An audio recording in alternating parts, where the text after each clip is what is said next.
ya say na esi etie Arsenal ne dekan Manchester City etoso emieno with 10 points. Brighton and Hove Albion abetoso miensa with 10. Tottenham Hotspur toso a 9 with 7. Leeds United abetoso enum with 7. Chelsea the Blues abetoso nsia with 7. Manchester United abetoso and song with 6. Liverpool etoso with 5. Brentford abetoso and Konon with 5. Newcastle abetoso edu with 5 points. Fulham toso edu back with 5. Nottingham Forest abetoso domieno with 4. Sansu na Crystal Palace abetoso edu miensa with 4 points. Southampton toso edu 9 with 4 points. Aston Villa etoso edunum with 3 points. AFC Bournemouth etoso dunsia with 3 points. Everton the toughest. Frank against Lampard ni timu no. Omotoso edunson with 2 points. Na afeyanko La Liga no moin.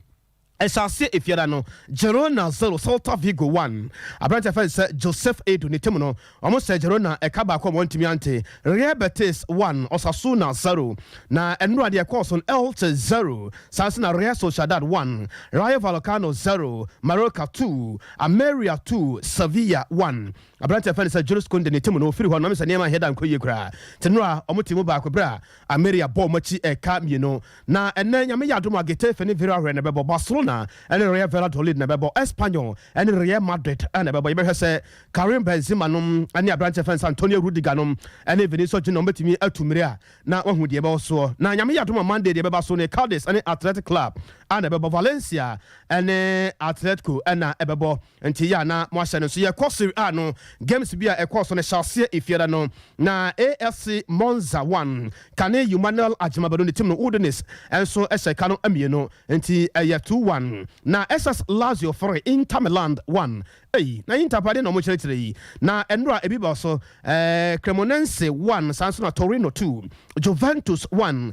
Association Sportive de Roma trying to tell say AS Roma wo mo so ati kanu bantu game no 1-1 AC Milan 2 Bologna stemi apia so free wane man koyo AC Milan 2 Bologna 0 Spezia 2 Sassuolo 2 na enanyame yadoma Hellas Verona wane Atlanta ene bebo Salernitana ene Sampdoria ene bebo Fiorentina ene Napoli ana ebebo Lisi ena afenso Empoli ene bebo German Bundesliga num enra Chelsea fiada no na SC Freiburg 1 VfL Bochum omontimi ante na enra ebi eba so RB Leipzig 2 Wolfsburg 0 Mainz 5-0 and afenso Bayer Leverkusen 3 na Hoffenheim Kanea Zigvosa Koronko Rastaman ni timu no omo se baako ama FC Augsburg nso antimi ante Hector BX 0 Borussia Dortmund 1 Schalke 04 Schalke no fear omo etimu baako bra Union Berlin ese omo kamako ensia Bayern Munich ene Borussia Mönchengladbach ene boye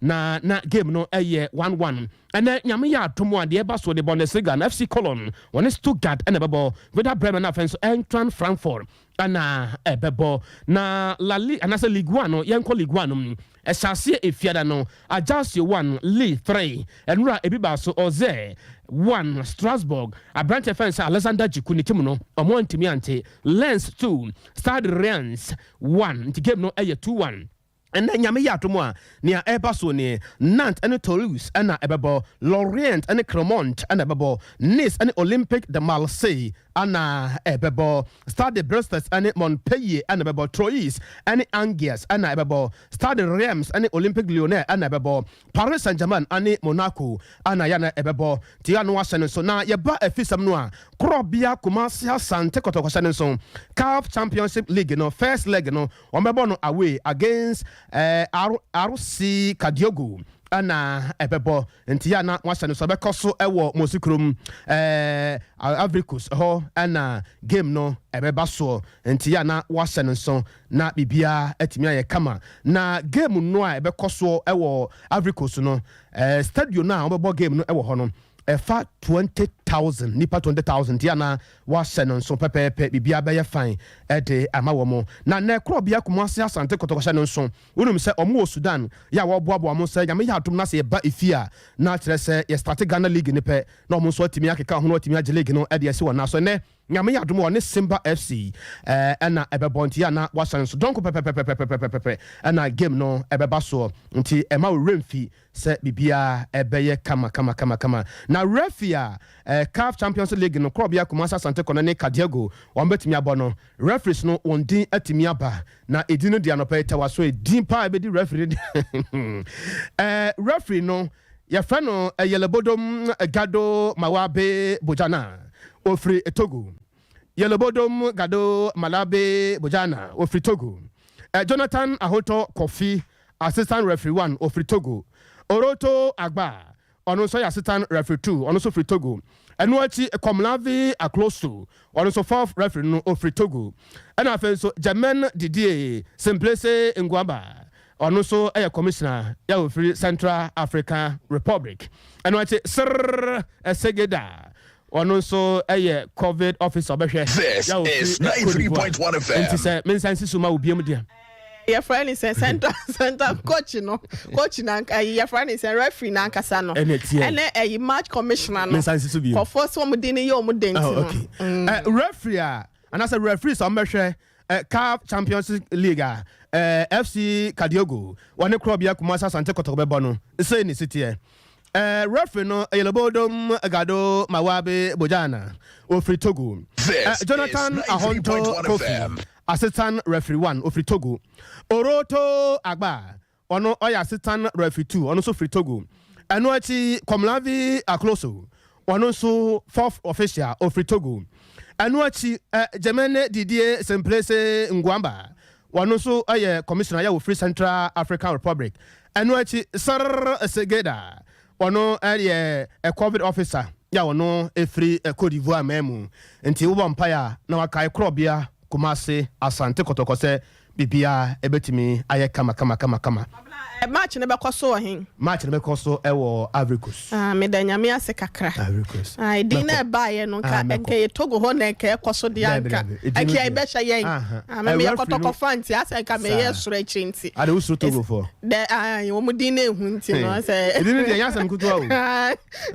Yelebodom Gado Mawabe Bojana almost anyu egu ye gari mu awia ba kokora yenti me emfa abusia yenyina so na before see the besini yenko messages for messages so na yenhwe kakra wo mo ede aba no David ho another Roma on fan to so na Evans any tutu ka oboase na ode ba wose Obrempon adepa na nana sewa one we show mo papa Mr. Champon ya no was Santa say happy glorious birthday ya panyankopon ensure oyibo boaten of nebehi one no say economy no beye ye nansen ye nti no obia enka na koma enfanto ne yem kwadwa sempa furniture works one no say wode nyankopon asese wode anopen so adom yen biem edum eno no so de ne dwuma oyibo boaten enso edifri nebehi ena oche say was injection of $750 million no sikano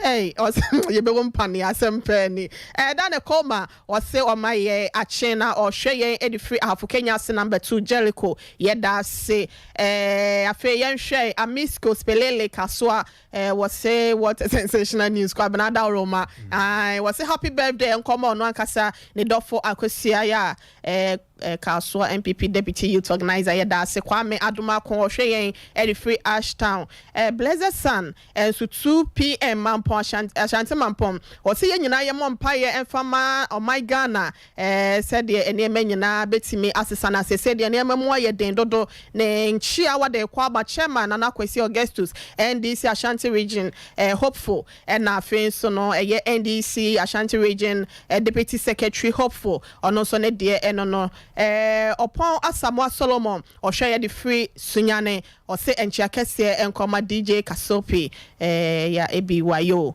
ye da se ebusuafo ye nhwe na yemfa ensi ha se no mo amode bi ba ye nyina no ye da mo ase aseda kese enkoma ye Asante ye boa Benedict wo ye semufo kukua Jando ene ye new screen nyina fe sunyane Sompa 98.9 ye nuaba akwasua nya se kwenya ko abronoma woni kriw ni nyina so ye da wonoma se DJ Rockefeller ono so ebeboa ye David ono so eboa ye na aka se chief driver one also a boy in Chidom Sly and no pay ya any birthday and then Sly birthday and news no yeah dedicated the amano Dr. Silas chief driver of yes Sompa 93.1 Dr. Silas no happy birthday to you happy birthday to you happy birthday happy birthday happy birthday to you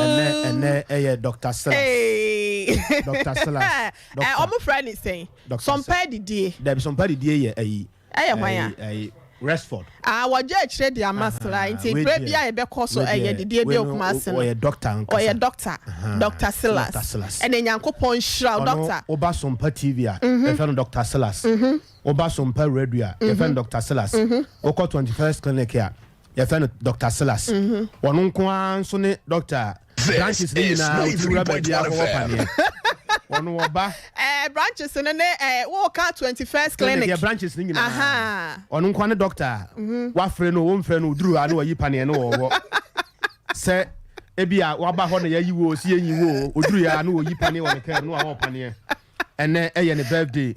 Onu nso nko a na kyerɛ ye kwan a efiri Sompa FM Sompa TV eko S5. Onu nko a na kyerɛ saa kwan no. Wa kyerɛ wo bia nso bia hu saa kwan no da. Onu nko a nim saa kwan na eko S5 no. Ena uduru mankran so se ya. Ye keka.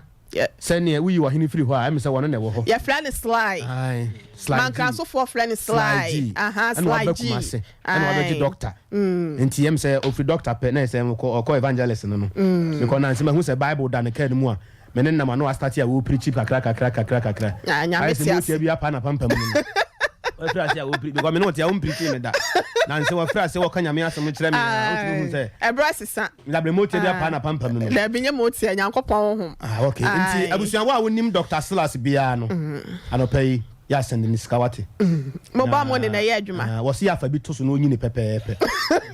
Uri mi say uni bibia dem e de boa na emfrɛ na na. Wono ne phone wa hwe obedum no. Ko wa hwe ani mu a ase wonya message bia. Babla ne bo modern na wo de ni dikai. Wo hu say wo se nne no sa wo do na mane hu. Wo tan no nso amane hu. Wo do no de amane ntem nka. Ihia ne sa ye kwene. No ama na anya kwene de no hu say. Ye kwene wi ana de pa ya touch. Sa anya kwene de no hu say mo ne nam kwa. Ese no ana mo be de na pa bia di. Aka so mo obi aduane nso obi anya bi. Ene ese ne de wo no ye dan. Nti ne Dr. Silas.